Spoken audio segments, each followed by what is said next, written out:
성경은 우리가 하나님의 말씀으로 알고 있습니다. 성경에는 하나님의 어떤 말씀을 우리에게 하고 있습니까? 내 이웃을 내 몸과 같이 사랑하라 말씀하십니다. 원수까지도 사랑하고 용서하라는 말씀도 하시고 겸손하게 서로 섬기라는 말씀도 있습니다. 구약 성경에 나오는 말씀이지만 눈은 눈으로 이는 이로 갚으라는 말씀도 있습니다. 하나님의 말씀인데 하나님이 우리에게 주시는 여러 가지 계명으로 우리가 생각할 때가 많이 있습니다. 그러나 이 모든 내용을 요약하는 성경의 핵심 주제가 무엇입니까? 성경은 하나님의 아들 예수 그리스도를 저와 여러분에게 보여주는 책입니다. 로마서 1장 2절에 사도 바울은 이렇게 말합니다. 이 복음은 하나님이 선지자를 통하여 그의 아들에 관하여 성경에 미리 약속하신 것이다.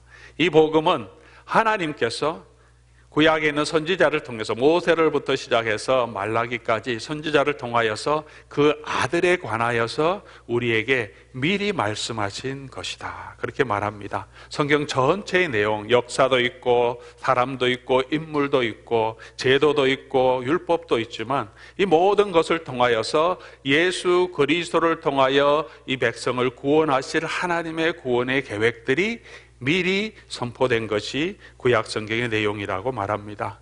누가복음 24장 27절에는 예수님께서 직접 말씀하십니다. 모세와 모든 선지자의 걸, 구약 성경 전체가 자기에 관해 쓴 것을 자세히 설명해 주셨다. 그렇게 말합니다.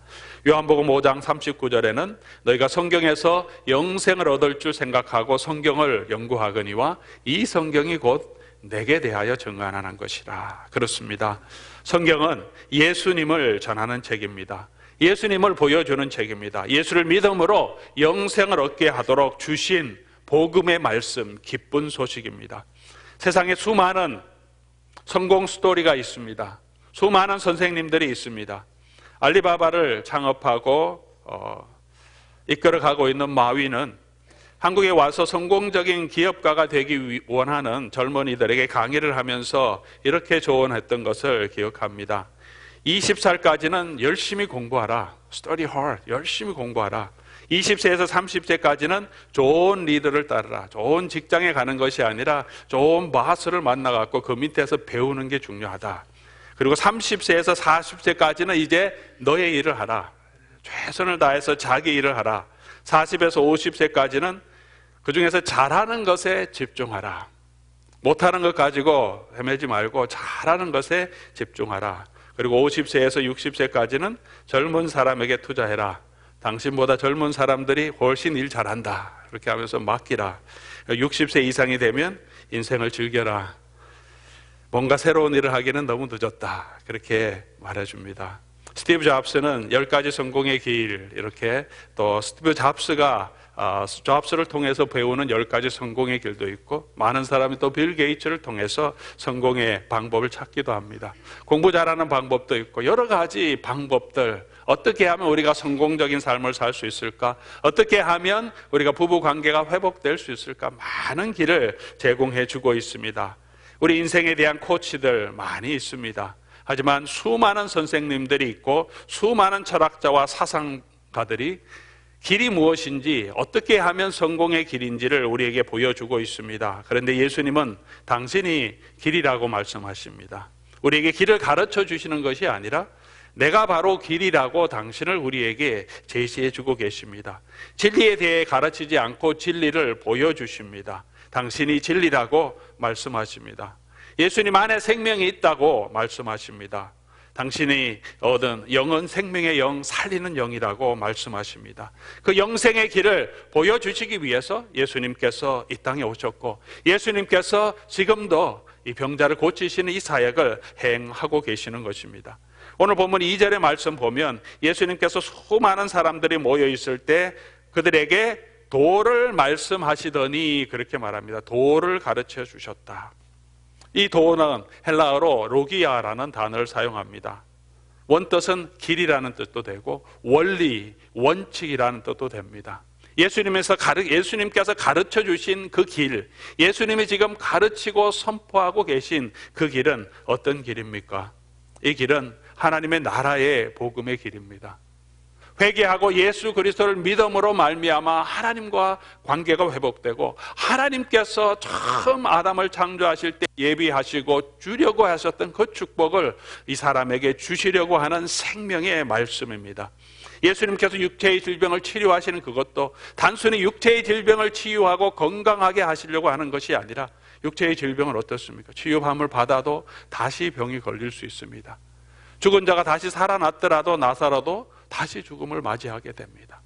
이 육체의 질병을 넘어서서 그 사람의 본질적인 문제를 치유하시기 위해서, 그 일을 행하실 수 있는 능력을 가지고 계심을 보여주시기 위해서 예수님께서는 이적을 행하시고 육체의 질병을 치유해 주고 계신 것입니다. 예수님의 사역의 인기가 점점 더해졌습니다. 1절에 보니까 예수님이 다시 가버나움에 들어가셨는데 수많은 사람들이 소문을 듣고 모였습니다.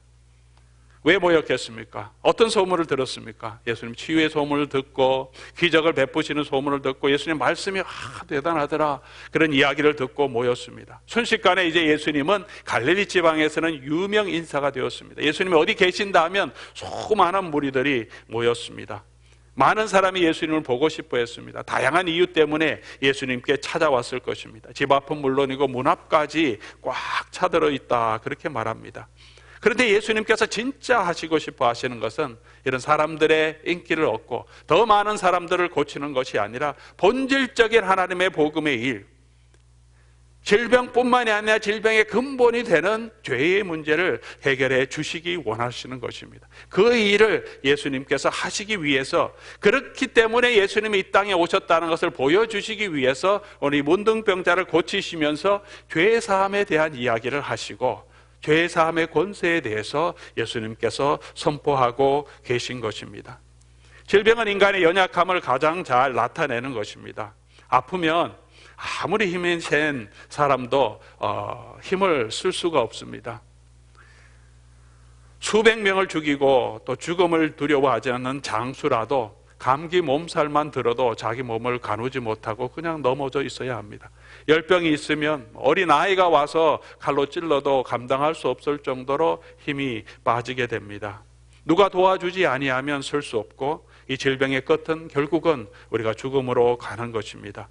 주 아래에 있는 사람들의 모습을 가장 잘 표현해 주는 것이 병 아래에 있는 사람들의, 질병 아래에 있는 사람들의 모습입니다. 그 중에서도 나병과 중풍병이 죄의 모습을 우리에게 참 잘 보여주는 그런 질병입니다. 그래서 예수님께서 또 이 두 질병을 치유하심을 통하여서 우리에게 예수님이 왜 오셨는지를 더 설명해 주기를 원하고 계시는 것입니다.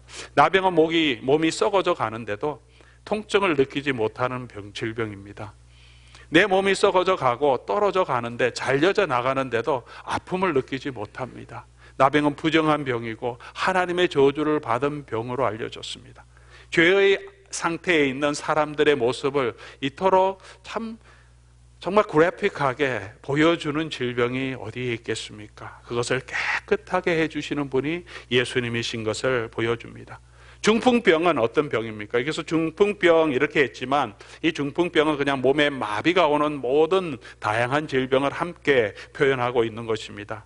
팔이 마비가 되어서 일을 못합니다. 다리가 마비가 되어서 움직이지를 못합니다. 몸이 전체가 움직이지 못해서 그냥 누워 있습니다. 생명은 있지만 근육과 신경이 마비가 되어서 일을 못하는 거죠. 해야 할 그 일을 못합니다. 죄가 어떤 것입니까? 우리의 생명은 있지만, 우리의 육체적인 건강은 있지만, 죄가 우리의 마음과 영혼을 마비하게 해서 우리의 마음이 하나님을 영화롭게 하지 않고, 하나님을 섬기지 않고, 하나님의 말씀을 순종하지 못하게 마비시키는 것이 죄의 역할입니다. 스스로는 전혀 움직일 수 없는 그런 상태에 빠져서, 남이 들고 움직이지 아니하면 움직일 수 없는 그런 상태, 영적으로 죽어있는 사람의 상태, 중풍병이 그렇게 죄의 모습을 저와 여러분에게 보여주고 있습니다. 우리는 모두, 이 땅에 있는 모든 사람은 이런 영적인 상태에 있습니다. 죄로 인하여서 고통이 있고 아픔이 있고 슬픔이 있습니다. 몇 주 전에 저희가 손님이 오셔서 렌초 팔로스 버디서에 하루 잠깐 나들이를 모시고 간 적이 있습니다. 그곳에 가면 이 팔로스 버디스 맨 끝부분에 글라스 채플이라고, 웨이페어스 채플이라고 글라스로 만든 채플이 있습니다. 혹시 가보신 분도 계실지 모르겠습니다. 사진 찍기 좋아하시는 분은 그곳에 가서 사진도 찍는데 너무 아름답습니다. 작은 예배당인데 전부가 유리로 되어 있습니다. 언덕 위에서 바다가 보이는 아주 좋은 경치 좋은 곳에 위치해 있습니다. 이 채플을 보기 위해서 이렇게 앞으로 들어가는데 마침 작은 채플인데 그곳에서 한 여인이 엎드려서 기도하고 있었습니다. 한 30대 중반이나 40대 초반, 키도 크고 날씬한 운동복을 입고 있는 여인이었는데 그냥 들어가서 언뜻 보아도 흐느끼고 있다는 것을 충분하게 느낄 수 있었습니다. 그렇게 울고 있기 때문에 우리가 참 들어가지 못해서 바깥에서 이렇게 조금 사진을 찍고 있었는데 무엇이 그렇게 이 여인을 아프게 했던지, 햇볕도 너무나 따뜻하고 경치도 너무나 좋고 이렇게 아름다운 채플 안에서 이 여인은 그곳에서 엎드려서 나중에 나올 때 살짝 보니까 눈이 퉁퉁 부었어요. 그렇게 흐느끼면서 그곳에서 울고 있습니다. 조깅 복장을 하고 있었으니까 분명히 외지인은 아닐 거고 그 동네 사는 분임이 틀림없습니다. 여러분 란초 팔러스 보디에서 가보셨겠지만 특별히 바다 쪽에 보이는 곳은 엄청난 비싼 집이죠. 그곳에 살고 있으면 며칠만 그곳에 살아봤으면 얼마나 행복할까, 도대체 이곳에 사는 사람은 돈이 얼마나 많을까, 그런 생각을 지나가면서마다 하는데, 그런데 그곳에 사는 이 여인이 행복하지가 않았던 것 같습니다. 마음이 얼마나 아팠던지 그 낮에 사람들이 왔다 갔다 하는 그곳에서 그렇게 눈이 붓도록 울고 있는 모습을 보면서 사람의 진정한 행복이 어디에서 올까 하는 생각을 많이 하게 됐습니다. 어디에 살면 우리가 진정한 행복을 얻을 수 있을까요? 돈이 조금 더 있다면 내 삶에는 기쁨이 있고 행복할까요? 무엇이 우리의 삶을 이렇게 고통스럽게 만들고 때로는 슬프게 만들고 힘들게 만드는 것입니까? 감기에는 여러 가지 바이러스가, 수천 가지 바이러스가 원인이 있지만 인간의 고통, 인간의 죽음의 문제는 오직 하나라고 성경은 말하고 있습니다. 바로 죄라고 말합니다. 우리 죄가 하나님과 사람의 사이를 갈라놓고 사람과 사람의 사이를 갈라놓고 사람과 만물과의 사이를 갈라놓으면서 그 가운데서 고난과 고통을 겪게 하고 수고로이 살게 하고 결국은 흙에서 왔기 때문에 흙으로 돌아갈 수밖에 없는 인생을 살아가게 합니다. 예수님께서 이 땅에 오신 이유는 단순히 육체의 질병인 중풍병자를 치유하고 나병을 치유하는 것뿐만이 아니라 안전뱅이를 세우는 것뿐만이 아니라 인생의 근본적인 문제가 되는 죄의 문제를 회복하고 다시 사함을 주시고 하나님과의 관계를 회복하여 하나님이 주시는 그 축복을 누리게 하시기 위해서 예수님께서 이 땅에 오신 것입니다. 오늘 이 중풍병자를 고치는 이 일을 통하여서 예수님은 이 병자를 고치는 능력을 가지고 계신 그분이기 때문에 그의 질병뿐만 아니라 그의 죄도 살 수 있는 권위와 능력을 가지고 계신 분이에요. 그의 일을 위해서 이 땅에 오신 분임을 예수님 앞에 있는 수많은 무리들에게 또 저와 여러분에게 보여주고 있습니다. 이 죄 사함을 얻는 방법이 무엇입니까? 5절 말씀 우리가 보겠습니다. 5절 말씀 같이 한번 읽어보겠습니다.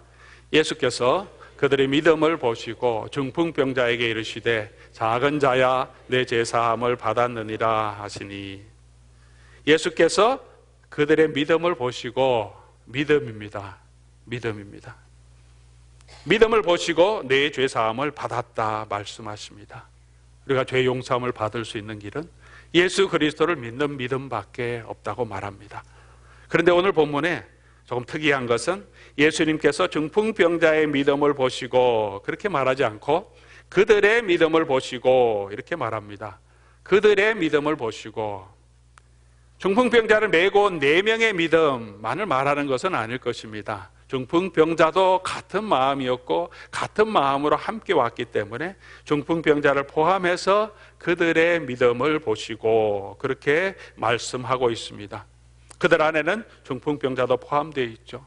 다른 사람의 믿음 때문에 어떤 사람이 구원 얻는 것은 아니죠. 중풍병자도 같은 믿음을 소유하고 있기 때문에 구원을 얻게 됐는데, 예수님은 중풍병자 개인의 믿음을 보시지 않고 함께 지고 온 그 4명과 이 중풍병자를 포함해서 그들의 믿음을 보시고 그렇게 말씀하십니다. 우리는 때로 믿음을 너무나 개인적인 것으로 생각할 때가 많이 있습니다. 내가 회개하고 내가 예수를 영접하면 내가 구원을 얻고 내가 천국 가는 것으로, 그러면 되는 것으로 생각합니다. 하지만 오늘 예수님께서 우리에게 보여주시는 것은 단순히 나의 믿음만이 아니라 그들의 믿음, 공동체의 믿음이 중요한 것을 우리에게 말씀해 주고 계십니다. 예수님께서는 공동체에 주목하십니다. 예수님이 구원을 주시는 것은 하나님의 백성이고 예수 그리스도의 몸된 교회입니다.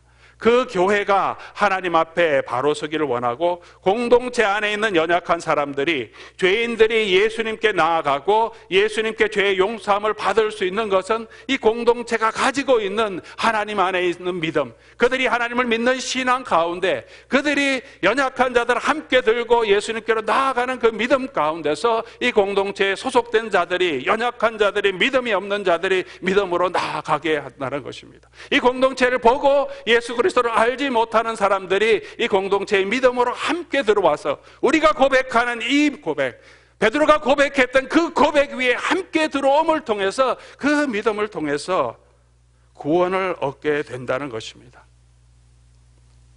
그 믿음 안에서, 우리의 믿음 안에서, 이 공동체가 믿음 안에 바로 서 있을 때 이 믿음 안에서 구원을 얻는 자들이 날로 드러나게 된다는 것입니다.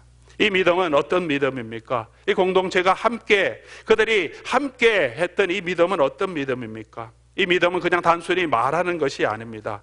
오늘 이들의 믿음을 보시고 했을 때, 이들의 믿음을 보실 때까지 분주하게 움직이는 이 4명의 모습을 우리에게 보여줍니다. 길이 막히니까 지붕으로 올라가고, 지붕이 올라갔으니까 지붕을 뜯고, 그 안에 다시 이 병자를 내리는, 열심히 예수님께 나아가기 위해서 움직이는, 예수님만 바라보고 움직이는 사람들의 모습을 기록해주고 있습니다. 믿음은 단지 나는 아무것도 하지 않는데 그냥 입술로만 고백하는 것이 성경이 말하는 믿음이 아닙니다. 행동이 없는 믿음은 죽은 믿음이라고 말하고 있습니다. 사도 바울이 말하는 믿음으로만 구원 얻는 그 믿음은 순종으로 이르는 믿음이라고 로마서 첫 부분과 마지막에 믿음으로 순종함에 이르러 사도 바울은 말하고 있습니다. 믿음이 있다면 우리는 순종하게 됩니다. 믿음이, 순종함이 없는 믿음은 아직 굳센 믿음이 되지 못합니다. 이들의 행동을 통하여서 이들의 믿음이 어떤 것인지, 오늘 이 시대에 우리가 회복해야 할 공동체의 믿음, 우리가 회복하여서 믿는 자들의 수가 날마다 증가할 수 있는 하나님의 교회로 설 수 있는 그 교회의 믿음은 어떤 믿음인지 우리가 볼 수 있습니다. 첫 번째로 이 믿음은 불쌍히 여기는 마음입니다. 중풍병에 걸린 사람을 불쌍히 여기는 마음입니다. 사람들이 4명에게 이 중풍병자를 지게 하셨습니다. 이 4명도 건강하기 때문에 예수님을 보고 싶었습니다. 주변에 있었기 때문에 그들도 예수님의 기적을 보고 싶고, 그들도 빨리 가서 먼저 가까이 자리에 앉아서 예수님의 말씀을 듣고 싶은 마음도 있었을 것입니다. 그러면 할 수 있는데, 그들 각자는 그런 능력도 있고 건강도 있는데 그럼에도 불구하고 그렇게 하지 않고 약한 자를 돌봅니다. 중풍병자 친구를 돌보고 그냥 가지 않고 같이 가려고 합니다. 4명이 이를 짐으로 지고 갑니다. 우리 안에도 연약한 자들이 많이 있습니다. 모든 사람이 영적으로 건강한 것이 아니고, 모든 사람이 육체적으로 건강한 것이 아니고, 모든 사람이 정서적으로 건강하지 못합니다. 우리 안에 연약한 자들을 바라보고 나만 잘 되는 것이 아니라 연약한 자를 돌보고 공감하고 같이 가야 되겠다고, 그래서 같이 들고 나아가는 것, 그 불쌍히 여기는 마음이 공동체의 믿음이라고 말하고 있습니다. 예수님 주위에 모인 사람들은 무리들이라 그렇게 마가는 표현합니다. 누가 제자입니까? 누가 예수님의 제자입니까? 오늘 이 말씀 가운데서 누가 예수님의 제자입니까? 예수님의 소문을 듣고 예수님 가장 가까이 앉아서 예수님의 말씀을 듣고자 그 자리에 있는 서기관과 바리새인들이 예수님의 제자입니까? 문 밖에까지 있는 무리들이 예수님의 제자입니까? 진정으로 예수님의 제자는 이 연약한 중풍병자를 함께 메고 함께 가고 있는 이 사람들이 믿음이 있는 자들이고 예수님의 제자들이라고 말해주고 있습니다. 이 4사람은 약한 자의 아픔을 동정합니다. 단순히 동정하는 것뿐만이 아니라 그의 연약함 때문에 내가 불편할 수 있는 것을 그렇게 불평하지 않습니다. 기꺼이 그 불편함을 함께 감수합니다. 그의 연약함을 함께 지고 가는 것입니다. 긍휼한 마음으로, 같은 마음으로 함께 참여합니다. 그렇게 서로 협력해 함께 가는 것이 이 공동체의 믿음입니다. 네 사람이 함께 매야 합니다. 한 사람만 더 높이 매도 안 되고 균형을 맞춰야 합니다. 이 네 사람이 이렇게 함께 지고 가는 그들의 믿음을 인하여서 이 작은 자야 내 믿음이 너를 구원했다. 그들의 믿음을 보시고 예수님께서 이 작은 자를 고쳐주시고 다시 회복시켜 주십니다. 서로 돕고 협력하는 공동체의 모습을 통하여서 우리가 하나님 앞에 감사를 드립니다. 우리 로뎀 교회 안에서도 연약한 지체를 돕고 사랑하고 또 함께 섬기는 많은 일들을 경험하게 해주십니다. 김치를 담그는 우리 공동체의 모습을 통해서 피곤하고 힘들고 때론 다리도 아프고 허리도 아프지만 기쁨으로 나와서 함께 협력하는 모습을 통해서 그것을 보게 하고, 포도원에서 연약한 지체를 위해서 함께 섬기고 또 돌보는 그런 모습을 통해서 하나님이 기뻐하시는 이런 함께하는 긍휼히 여기는 그런 마음을 우리 가운데도 보게 해주신 것을 너무나 감사합니다. 우리만이 아니라 그런 마음으로 다른 사람을 함께 돌보는, 우리 포도원만이 아니라 우리 포도원이 건강하다면 조금 힘들고 연약한 포도원을 또 함께 지원하는, 우리 교회만이 아니라 주변에 있는 교회들도 함께 섬겨가는, 그렇게 믿음 가운데 연약한 지체를 돌보고 공감하며 함께 짊어지고 가는 그 믿음 가운데 그 안에 있는 연약한 자들이 믿음을 얻게 되고 예수님을 알게 되고, 예수님을 알지 못하는 사람들이 그 공동체의 믿음 가운데 동일한 고백의 자리로 나오게 하시는 그들의 믿음을 보시고 예수님은 이 소자를 고쳐주시는 은혜를 베풀어 주십니다. 이들은 포기하지 않았습니다. 문 앞까지 막히니까 그대로 포기하지 않습니다. 때로는 예수님께 가까이 가려고 할 때 예수님 주변에 있는 사람들이 방해가 될 때가 있습니다. 무리들 때문에 가까이 가지 못합니다. 가장 가까이 있는 서기관들 때문에 더 복음이 필요한 사람들이 예수님께 가지 못하는 경우도 있습니다. 오늘 현실도 마찬가지죠. 예수 그리스도를 믿는 사람들 때문에 때로는 우리를 인하여서 예수님 주변에 있다고 하는 사람들이 교회의 리더들을 통해서, 목사들을 통해서 성도들이 교회 앞에 나오는, 연약한 자들이 예수님을 알지 못하는 자들이 교회에 나오는 그 길을 막고 있을 때도 있습니다. 그런데 이 사람들은 그 장애물을 보고 포기하지 않습니다. 장애물이 있다고 해서 포기하지 않고, 사람들이 막고 있다고 해서 그 사람들을 불평하지 않고 지붕 위로 올라갑니다. 4명이 지붕 위로 함께 올라간다는 것이 얼마나 힘들었겠습니까? 그냥 평지에서도 이 4명이 함께 들 것을 들고 가는 것이 쉽지 않습니다. 밸런스를 맞춰야 되는데 지붕 위로 올라가려고 하면 얼마나 힘들겠습니까? 조금이라도 실수하면 이 사람이 떨어질 수도 있습니다. 지붕까지 올라갔는데 지붕을 뜯어냅니다. 지붕을 뜯어내면 어떻게 되겠습니까? 나중에 그거 다 보상해 줘야 됩니다. 다 고쳐줘야 합니다. 욕도 먹을 수 있습니다. 그럼에도 불구하고 이 소자를, 이 연약한 자를 예수 앞으로 내어놓기 위해서 4명은 최선을 다합니다. 욕을 먹으면 먹지, 보상해 줘야 되면 나중에 우리가 다 보상하지, 그것을 기꺼이 감수하면서 예수께로 이 아이를, 이 어린 사람을, 이 연약한 사람을 데리고 갑니다. 같은 마음으로 예수를 바라보고 예수께 나아가는 것, 함께 협력해서 장애물이 있더라도 그것을 극복해 가면서 서로 돕고 함께 짊어지고 연약한 자를 짊어지고 예수 앞으로만 나가는, 예수님만 바라보고 예수님만 소망하고 나아가는 그것을 믿음이라고 말하고 있습니다. 예수 앞에 나가면 모든 죄를 사해 주시며 예수 앞에 나가면 중풍병에 고치는 그 기쁨보다 더 큰 구원의 기쁨을 우리에게 허락해 주십니다. 죄의 용서함을 주시고 하나님의 은혜의 자리로 나아가게 해주십니다. 찬송가 287장 이렇게 노래합니다. 예수 앞에 나오면 죄사함 받으며 주의 품에 안기어 편히 쉬겠네. 우리 주만 믿으면 모두 구원 평생 복락멸류관 확실히 받겠네. 예수 앞에 나오면. 근데 예수 앞에 나올 수 없는 연약한 사람들이 있습니다. 아직 예수님을 알지 못하는 사람들이 있습니다. 그 사람들의 연약함을 함께 공감하고, 아직 예수님을 알지 못해서, 믿음을 알지 못해서, 하나님의 은혜를 알지 못해서 고민 가운데 있는 사람들을 함께 짊어지고 돌보고 나아가는 그 믿음을 통하여서, 그들의 믿음을 통하여서 하나님께서는 이 연약한 자를 죄의 사함을 얻게 되는 놀라운 은혜로 이끌어 가십니다. 오늘 저와 여러분의 영적인 상태는 어떻습니까? 우리는 건강한 자입니까? 아니면 우리도 연약한 자입니까? 우리도 도움이 필요한 자입니까? 내게 능력이 없어서, 내가 하려고 하는 것들을 내가 다 할 수 없어서 자책하고 낙심하여 계시지는 않습니까?